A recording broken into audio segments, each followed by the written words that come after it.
Please welcome to the stage Michael C. Bryan.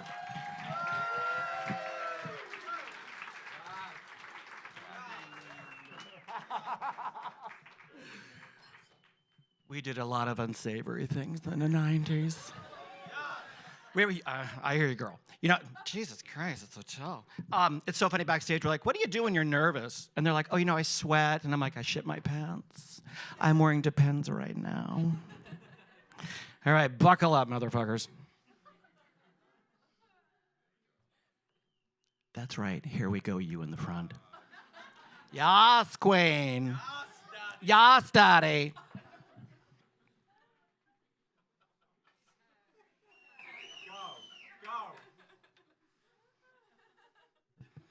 It's kind of wobbly.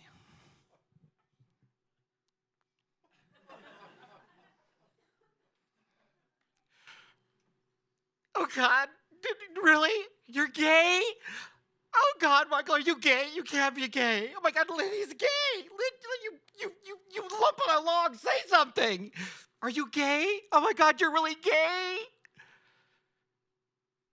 1980.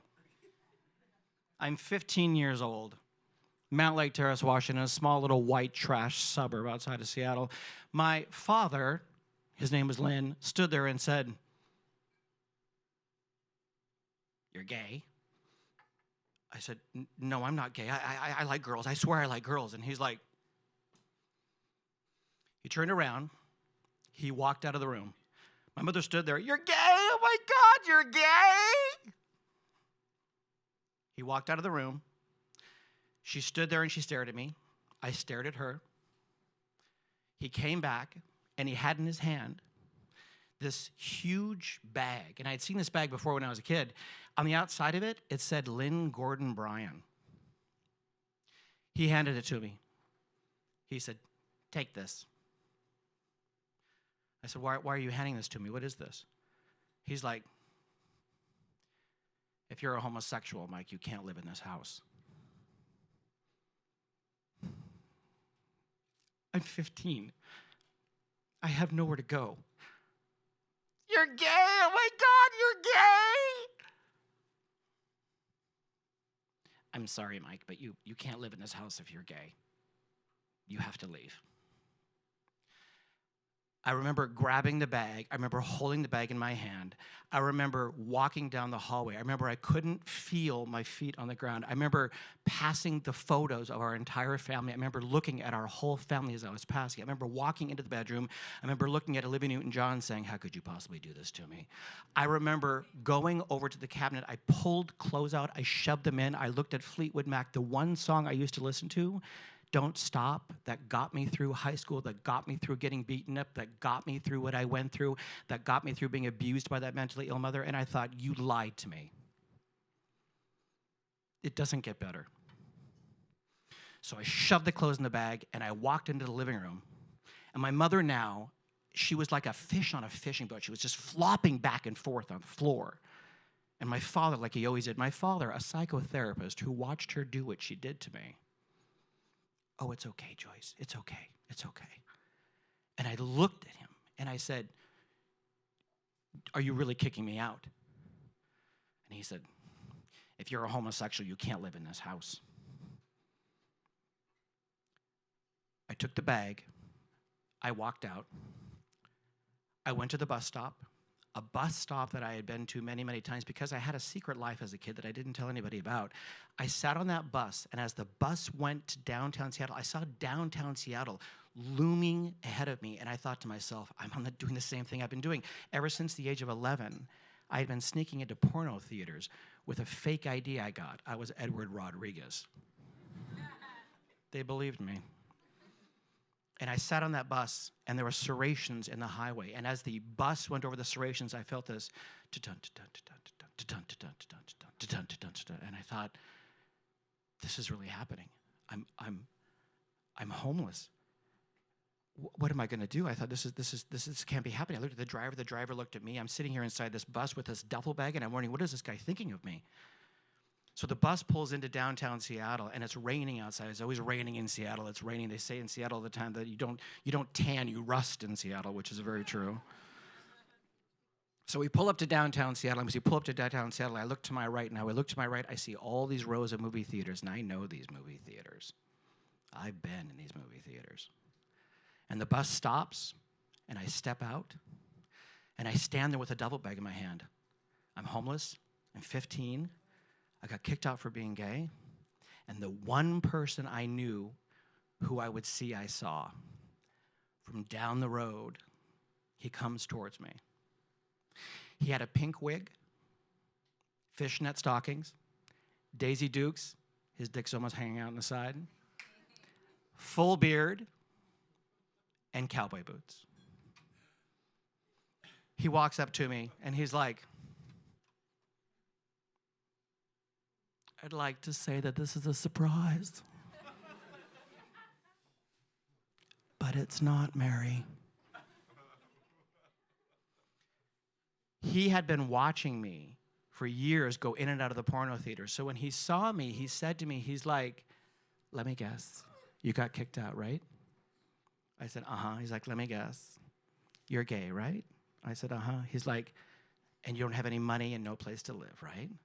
And I looked at him, and the look in his eyes was resignation, sweetness, and then he waited a beat because he knew what I was going to say next. And I said, yes, but I can't do what you do. And he said, girl, I've been watching you for 4 years going in and out of those movie theaters since you were just this high. And you're going to tell me that what I do offends you? You know what you were doing in those movie theaters. And he was right. Ever since 11, old men have been sucking me off, playing with my dick, fucking me in theaters, and that's how I made my money. I didn't find out till later that my mother was molested, my grandmother was molested, and the chain sort of made sense when I got older, but back then it was just like day in the park. So he says to me, he's like, so you got nowhere to live, you got no money, you know what you got to do, right? I said, I have an idea, but I don't know how to do this. And he said, follow me. And I remember watching him walk down Pike Street and go down farther and farther, and it's getting darker and darker and darker, and we're going to a part of the city that I'd never been in before. And it goes down farther and farther, and then he stops. He turns, and he looks over his shoulder, and he says to me, bitch, welcome to Cum Alley. And we turn the corner, and this long, dark street that I'd never seen before.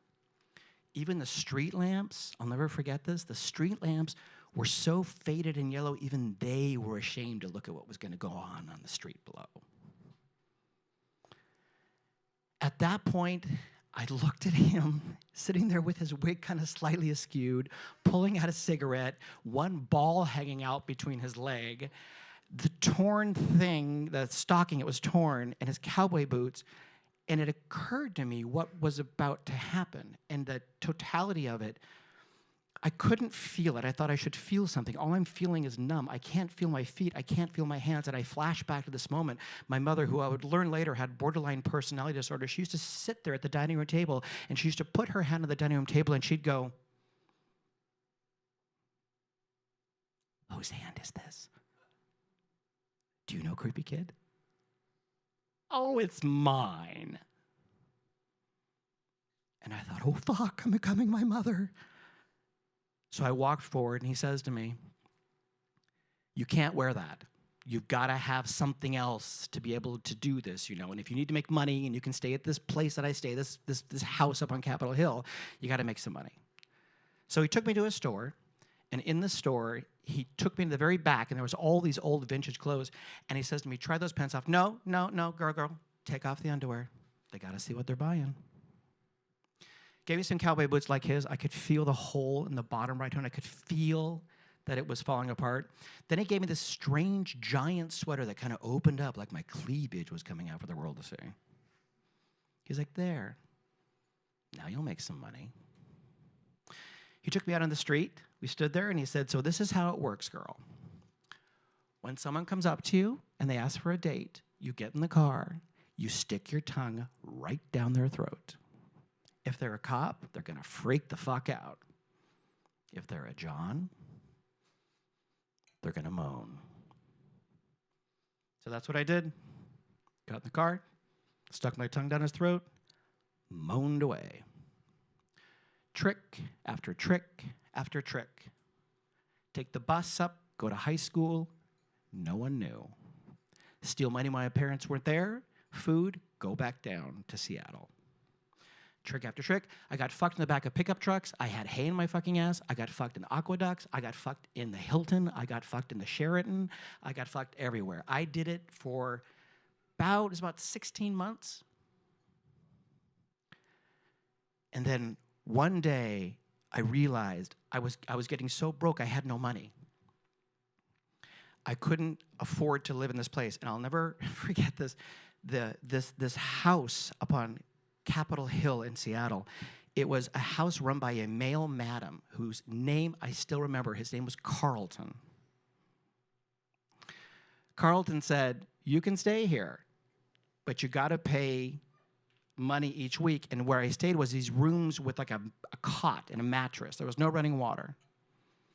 And I had no money to pay for it. So I called my sister in the middle of this, and I said, "I'm fucking homeless. I need a place to stay." And my sister, who was getting a degree in psychology, said, "I love you, but I can't help you. It's mom and dad. Fuck them."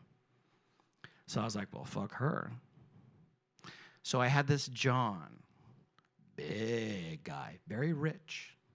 He liked me, but I could tell when he looked at me, he was kind of scared of me. And I thought, what am I going to do? So I thought, here we go. So we were having sex, and we were about to fuck. I said to him, and I said, "Oh, I hope you don't mind, but my sister's been in a terrible car crash, and she needs reconstructive surgery. So could you pay me double tonight?"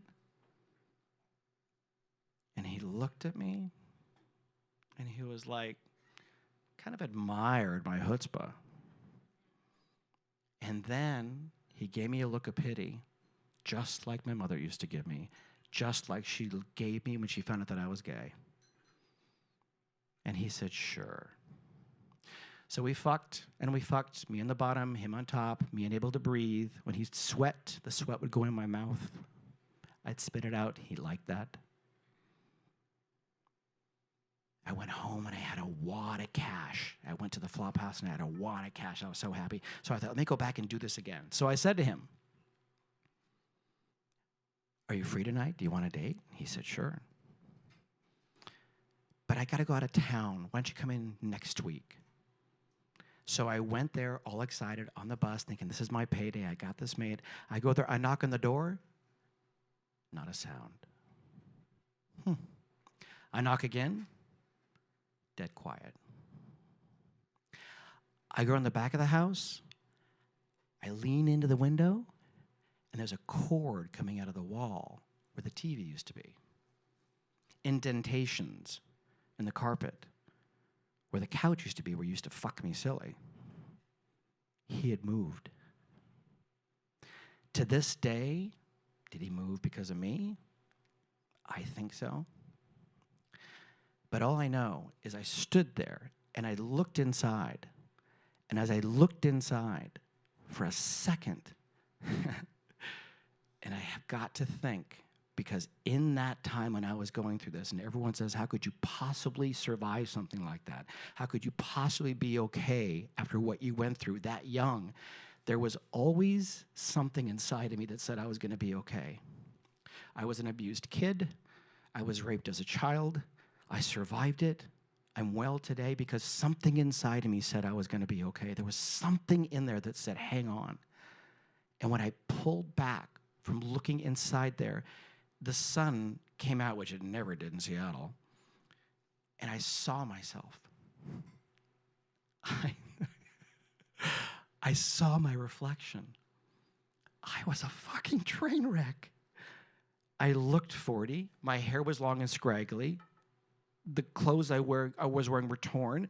I looked frightened. I looked like a ghost of who I was, and I thought, I can't do this anymore. So I begged my parents to take me back. They did. And my mother said to me, you can stay here, creepy kid, but you got to stay in the camper in the back. We don't want a homosexual in this house. So I did. I stayed in the camper. Went to high school. No one knew.